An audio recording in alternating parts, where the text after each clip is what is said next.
Afisa mwandamizi wa Iran ameonya kuwa Tehran itajibu kwa nguvu iwapo Marekani itashambulia miundombinu yake, huku ripoti zikieleza mashambulizi mapya yaliyolenga vituo vya gesi nchini humo.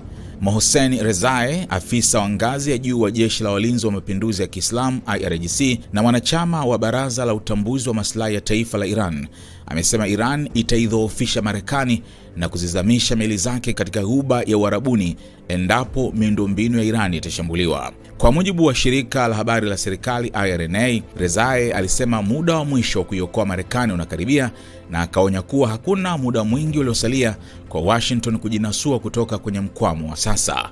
Wakati huo huo, vyombo vya habari vya Iran viliripoti kuwa mashambulizi ya Marekani na Israel yalilenga miundombinu ya gesi saa chache baada ya rais wa Marekani Donald Trump kurudi nyuma kutoka tishio lake la kushambulia vituo vya umeme vya Iran. Shirika la habari la Fars lilisema jengo la utawala wa gesi pamoja na kituo cha kudhibiti shinikizo la gesi katika mtaa wa Kave, Isfahan, vilishambuliwa na kusababisha uharibifu wa sehemu.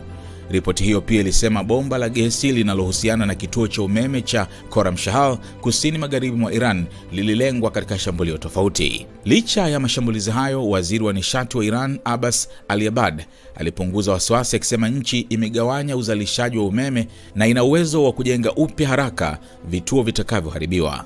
Wananchi hawapaswi kuwa na wasiwasi kabisa. Kama vituo vya umeme vitashambuliwa, vitajengwa upya na kuboreshwa haraka, alisema Aliabad katika kauli iliyorushwa na televisheni ya serikali IRIB.